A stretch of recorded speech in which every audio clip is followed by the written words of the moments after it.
Hey tout le monde!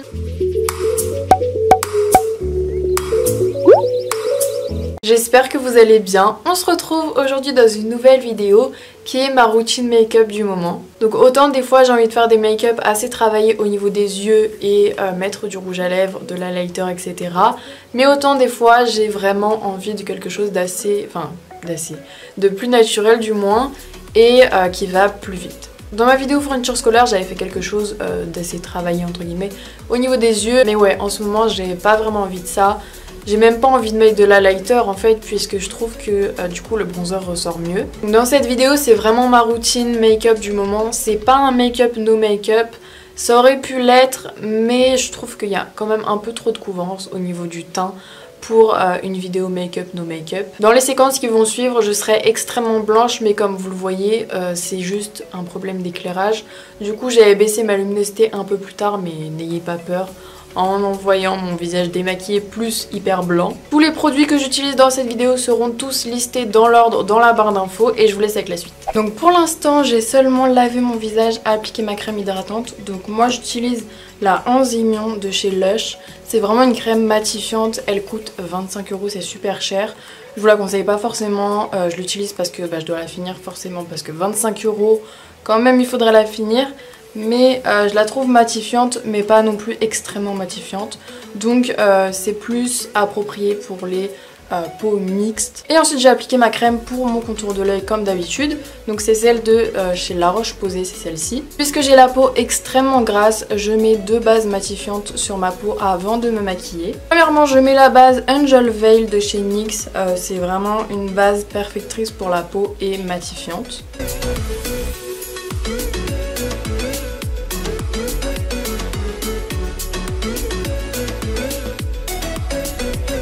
Ensuite, le temps que la base de chez NYX pénètre bien dans ma peau, sèche, etc., je vais épiler mes sourcils. Et que j'ai fini d'épiler mes sourcils à la pince à épiler au cas où, j'applique ma base Benefit, donc c'est toujours une base matifiante.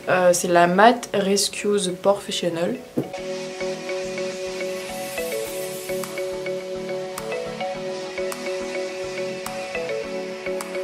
Et je peux vous dire que vraiment l'odeur de cette base, mais oh mon dieu, genre ça sent trop bon, ça sent le gel douche, le propre, genre je veux vraiment un parfum avec cette odeur. Si vous me suivez depuis un certain moment, vous savez normalement que je fais mes sourcils avant mon teint, sauf que en ce moment, vu que j'ai un peu la flemme de faire mes sourcils avec la pommade de chez NYX, etc., je fais mes sourcils autrement, donc du coup je dois les faire après mon teint. Donc du coup je commence par appliquer du fard orangé, donc celui-ci, au niveau de mes cernes pour neutraliser la couleur bleu-violette de mes cernes. Donc en fait mes cernes sont bleu-violet puisqu'on voit mes veines à travers, génial, même au niveau de la paupière, je sais pas si vous verrez. Mais c'est super chiant clairement. Donc du coup le fard orangé un peu pêche, c'est super important de prendre un fard pêche parce que sinon orange ça va vraiment faire... assez flashy en fait. Donc du coup vous aurez du mal à le cacher avec un anti-cerne. Et si vous prenez vraiment un fard orange, il faut vraiment un anti-cerne hyper couvrant, genre le Tarte. Donc du coup j'en prélève au doigt et ensuite j'applique au niveau de mon cerne. Donc n'oubliez pas que vous voyez toujours les couleurs plus claires qu'elles ne le sont en vrai. Donc comme vous pouvez voir, ça cache vraiment le côté bleu. Par contre, si vous corrigez avec un fard pêche, vous êtes obligé de vous maquiller par-dessus parce que sinon ça se voit clairement et ça fait pas du tout naturel. Donc je fais toujours œil par œil et même zone par zone en fait sur mon visage puisque sinon ça file dans les plis, etc. Donc du coup je dois poudrer tout de suite après. Quand je dis que je dois poudrer tout de suite après, c'est pas le fard correcteur, c'est vraiment l'anti-cerne. Et donc comme d'habitude je prends mon anti-cerne de chez Sephora. C'est le anti-cerne haute couvrance fini naturel en teinte 22. Je vais bientôt changer de teinte puisque je trouve que celle-ci, je sais pas, il y a un problème avec cette teinte mais c'est pas ma teinte parfaite. Et donc du coup je vais l'estomper avec un beauty blender de cette forme-ci qui vient de chez Primark.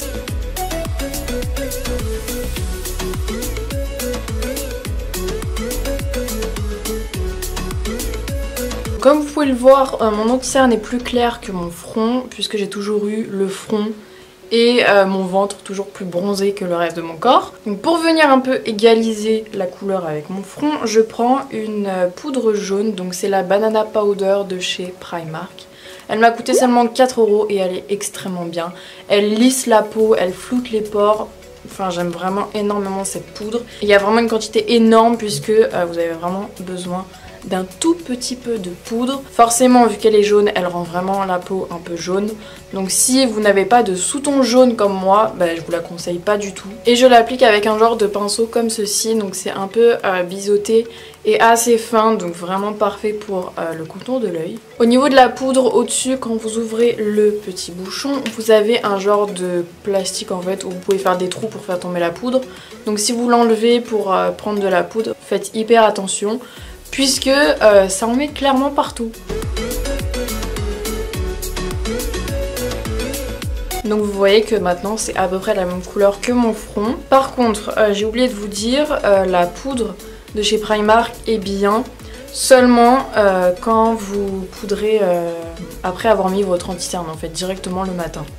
Parce que si vous faites des retouches la journée alors que vous avez du sébum, etc., la poudre va venir s'accrocher sur le sébum et ça va vraiment faire des taches jaunes. Donc moi ce que je fais, c'est que le matin j'applique la poudre de chez Primark et ensuite si je veux faire des retouches, je prends une mini poudre de chez NYX, donc c'est la HD poudre de finition à base de minéraux en teinte banana, et vu qu'elle est beaucoup moins jaune, et ça va pas faire des taches complètement jaunes et elle ne s'accroche pas au sébum. Donc là c'est vraiment un mini format que je mets dans ma trousse de secours, de maquillage comme vous voulez. Donc je poudre vraiment assez grossièrement puisque à la fin de mon maquillage, genre vraiment quand j'aurai tout fini, je vais repoudrer pour vraiment tout fixer. Donc voilà, vraiment ce qui me prend le plus de temps dans tout mon maquillage, c'est quand j'applique mon anti-cerne avec le fard correcteur pêche en dessous, plus la poudre parce que je mets vraiment beaucoup de temps pour poudrer puisque je dois poudrer énormément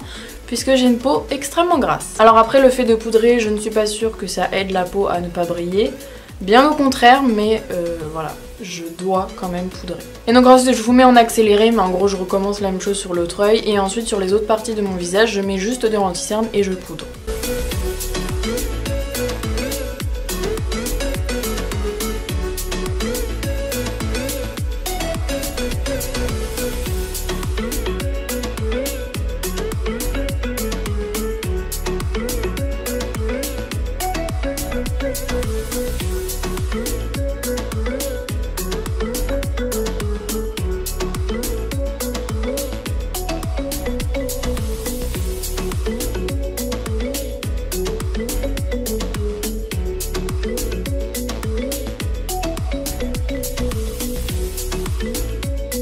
Et bien évidemment, quand vous utilisez une poudre aussi colorée, il faut bien faire attention à ce que la couleur soit la même un peu partout, puisque sinon, si vous avez le dessous de l'œil assez jaune et le reste moins jaune, ça va faire un peu tache. Et donc ensuite, je mets toujours de l'anti-cerne sur ma paupière, puisqu'il y a énormément de veines. Et sinon, je sais pas, je trouve que ça me donne un air fatigué et ça unifie moins mon teint en fait.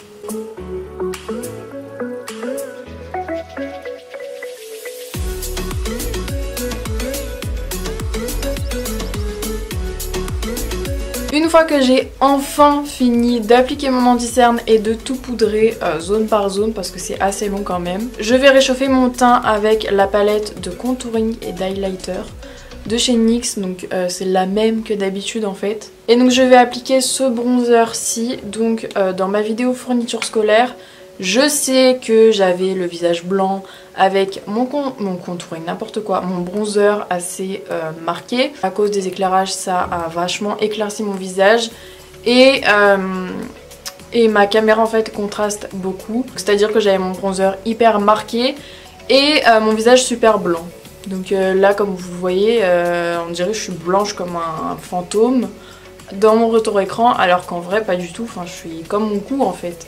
Mais les éclairages éclaircissent mon visage. Donc vu que ma caméra contraste beaucoup les couleurs, notamment le marron, donc le bronzer, je vais essayer de faire attention à la quantité que je mets de bronzer. Normalement j'en mets pas énormément, j'en mets normal quoi. Mais si j'en mets normalement, et on dirait que j'en mets trop. Donc du coup pour appliquer mon bronzer, je prends un pinceau assez fin, carré, un peu biseauté bizarre. Et je fais en fait des genres de mouvements assez circulaires pour estomper mon bronzer en même temps. Donc en fait à la caméra on dirait que j'ai une trace marron alors qu'en vrai j'ai presque rien. Donc les différences entre caméra et réalité, moi j'en ai marre. Et je vous promets, on dirait que j'ai presque rien. C'est fou ça.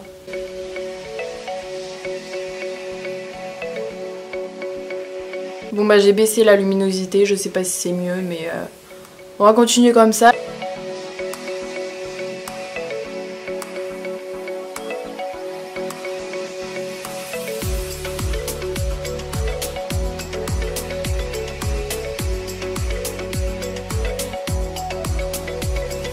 Une fois que j'ai mis 3 tonnes de bronzer d'après ma caméra, puisque en vrai c'est pas du tout le cas, on dirait que j'ai limite rien, je vais faire mes sourcils. Et donc pour les faire j'utilise 2 produits. Donc premièrement je vais utiliser un mascara à sourcils teinté, donc il vient de chez NYX et c'est la teinte Espresso. Donc comme vous voyez j'ai une ligne de sourcils assez bien tracée, bon déjà parce que je les épile à la pince à épiler, mais également parce que j'ai réussi à ravoir des poils de sourcils vers la fin. Donc j'ai juste à mettre du mascara teinté pour les sourcils et ensuite j'appliquerai une genre de poudre pour les sourcils pour combler les trous que le mascara teinté n'a pas comblé. Donc je sais pas si vous verrez une grande différence mais moi je la vois, là c'est beaucoup plus marronné. Et je mets également le mascara teinté au début, bon déjà pour teinter mes sourcils, merci. Et en plus parce qu'il y a de la poudre du coup qui s'est mis dans mes sourcils. Et ça me fait les sourcils assez gris. Donc voilà, en gros c'est pour ça que j'applique du mascara à sourcils avant la poudre et pas après. Moi je trouve que ça fait vraiment un effet naturel parce qu'on voit pas d'effet de matière ou quoi que ce soit. Et en plus on voit toujours vos poils de sourcils à travers, contrairement à la pommade à sourcils. Donc ouais, moi je trouve que c'est vraiment une bonne alternative. J'en mets vraiment sur les poils, je fais pas à l'arrache non plus, vu qu'il est teinté, donc on sait jamais si ça dépasse, etc. Donc je pourrais très bien rester comme ça, mais j'ai l'habitude d'avoir des sourcils assez définis, puisque ça définit également le regard, puisque quand je les travaille avec ma pommade à sourcils, ça me fait vraiment des sourcils hyper définis, donc c'est juste par habitude. Et donc pour ça je prends une poudre à sourcils, donc elle vient de chez Kiko, et je prends la poudre du milieu, donc la plus claire, pour pas faire un effet assez orangé rouge. Ça va pas vraiment rajouter de couleur puisque c'est exactement la même couleur que mes poils de sourcils, mais elle est trop claire pour bien tout remplir, donc elle est parfaite pour un peu retoucher les sourcils.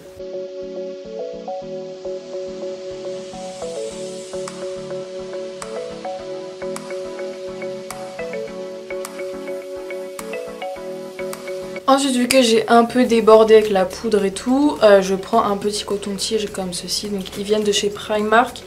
Ils m'ont coûté genre 1,80 € en solde. Et ils ont vraiment une pointe fine, donc c'est vraiment l'idéal pour tout ce qui est sourcils, etc.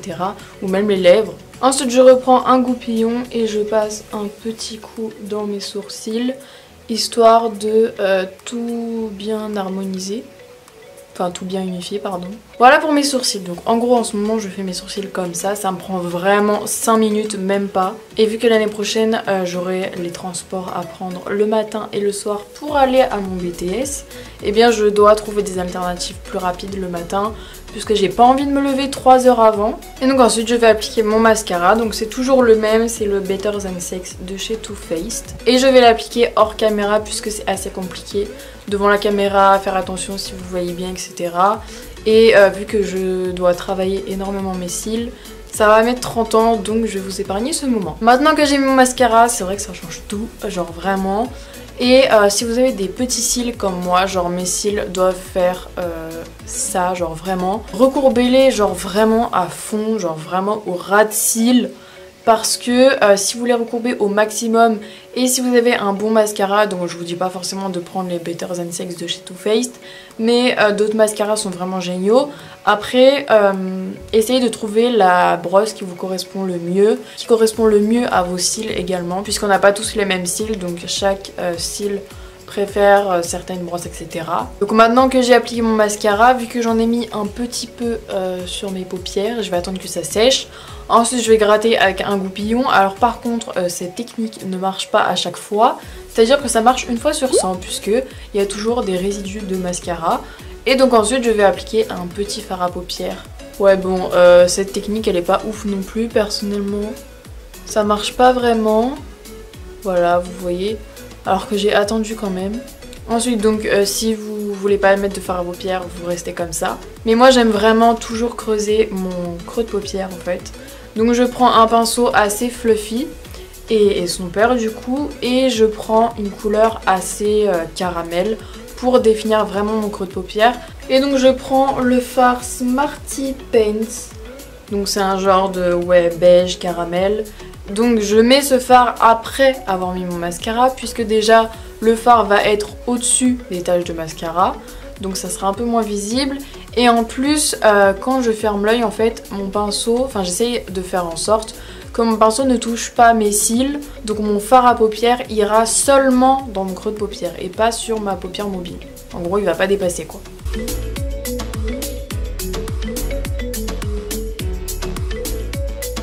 Donc pour bien appliquer un fard dans le creux de paupière pour qu'il soit bien estompé, je vous conseille de tenir votre pinceau au niveau de la fin du pinceau. Comme ça vous aurez moins de précision et donc du coup ça va mieux estomper.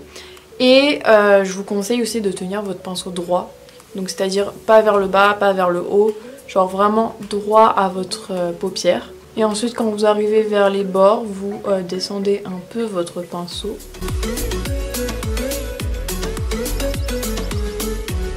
Donc voilà, normalement si vous avez bien estompé votre fard à paupières, vous n'avez pas besoin de reprendre un autre pinceau estompeur propre pour estomper votre fard à paupières.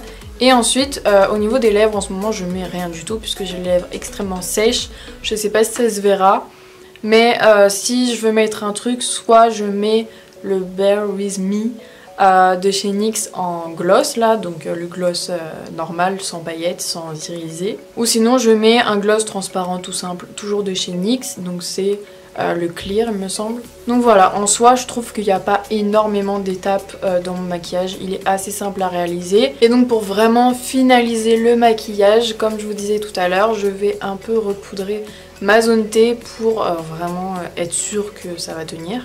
Donc voilà le résultat final, j'espère sincèrement que cette vidéo vous aura plu. N'hésitez pas à vous abonner à ma chaîne YouTube pour voir plus de vidéos. N'hésitez pas non plus à venir me rejoindre sur tous mes réseaux sociaux, donc Twitter, Instagram et Snapchat. Ils se sont affichés chacun pendant tout le long de la vidéo et ils sont également écrits en barre d'infos. Et on se retrouve dimanche prochain dans une nouvelle vidéo à 10h. Bisous!